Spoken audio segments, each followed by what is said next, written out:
Hey, what's up, everybody? Sarah here. So, in this video, I'm going to cover what your resume should look like if you're going to get a equity research job or if you're going to an equity research interview. So, I'm going to show you a sample resume. Let's get started. So, here it is. The first thing about this is the resume itself should be 1 or maybe 2 pages if you really need. The more experience that you have, the longer the resume should be. But unless you've been out there working for like 15 years and all of the jobs are relevant, then I really would not make the resume more than a page. If you can keep it to a page, then keep it to a page. Now, the font size should be at least, I say here, yeah, it should be at least 11 point. I like Book Antigua. I always see these resumes that have like this tiny little print, and it's like nobody is going to read it if you make it that small. The other thing about the resume before I get into it, I just want to say another general resume guideline that I have is that you don't have to like throw the kitchen sink at them. If there's a skip or a gap in your employment, then I think you do have to explain that. But you can explain that in the cover letter. And you just generally don't want to put every little detail onto the resume. Keep in mind that somebody's going to be skimming this when you send it in. It might even be scanned. And so you really want to be brief and to the point, give them the key information they need, and then shut up. So the first thing is at the top, you should have your name and your address. If you don't feel comfortable, I'm not putting my address out there on YouTube, but I would put my address here normally. If you don't feel comfortable putting your address for security reasons, then just put like the town and the country where you live. It's just really important because people have to geographically locate you.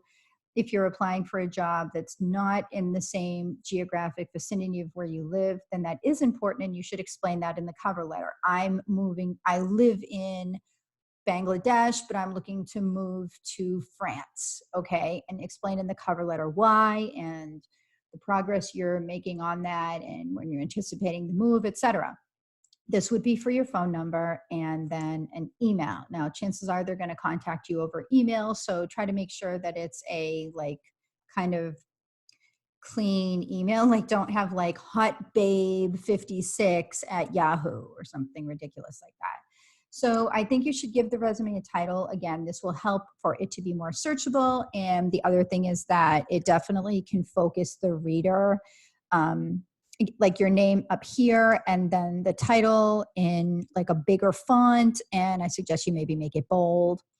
Here, I think you should put a 2 to 3 page, 3 line summary, summarize what your objective is and the salient experience that you've had as an analyst. Maybe something about like, I don't know, I think these are kind of fluffy, but some of these soft skills, I don't think for an analyst would really be that fitting in the summary field, like unless you're looking to be a manager of other analysts. But if you're just going for a straight equity research job, I don't know that you necessarily want to emphasize these soft skills too much. So if you have other stuff here that you could fill this summary field with, then that's what I would do.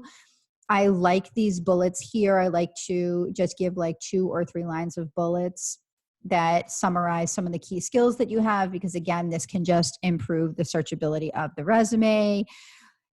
When it gets scanned into whatever database, the employer can maybe pick yours out better. So again, these are hard skills as much as you can. I would put the hard facts, like the tangible skills that you have, and maybe the soft skills, not so much, if you have enough hard skills to fill this.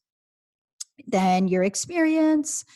I like this format here in terms of presenting like the name of the company and then your role. But if you have maybe like not so impressive resume, like you have not such an impressive like company that you've worked for, but a really impressive role, then you might want to reverse that.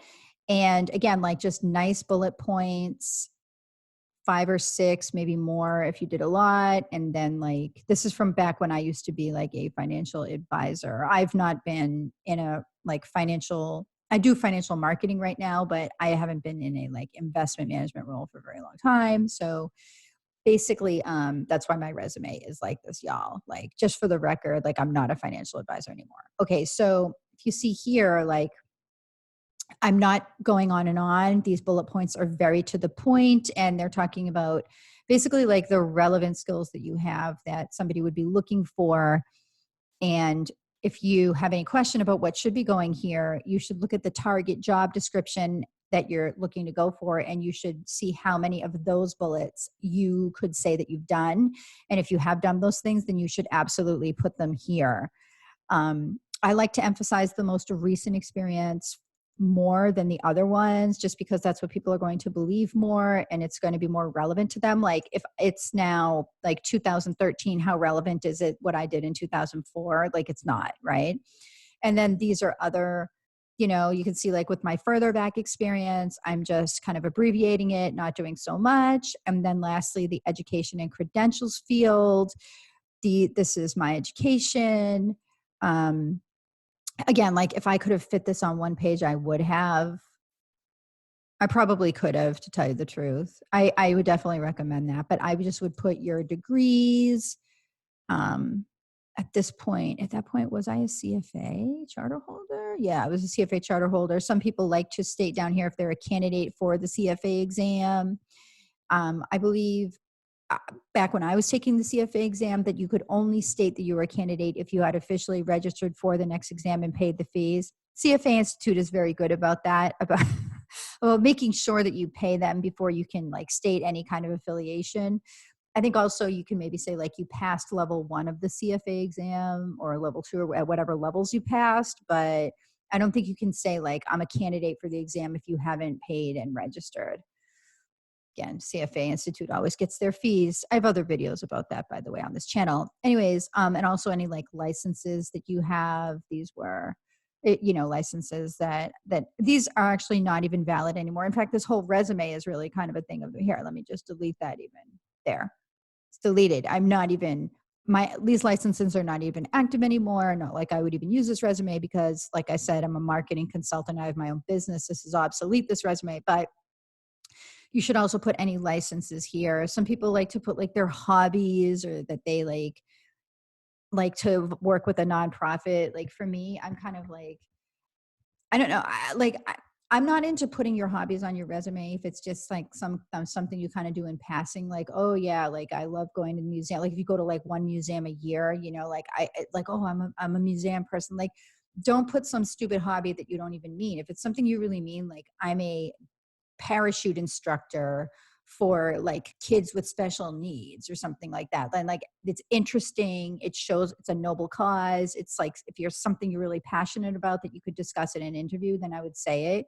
But if it's like, oh yeah, I love traveling and cooking, like traveling and cooking, traveling and cooking, traveling and cooking, like everybody says that on their resume because they think it looks like acceptable to discuss in a professional environment. But if you're not that passionate about it, then like just don't put it there because it's kind of insincere.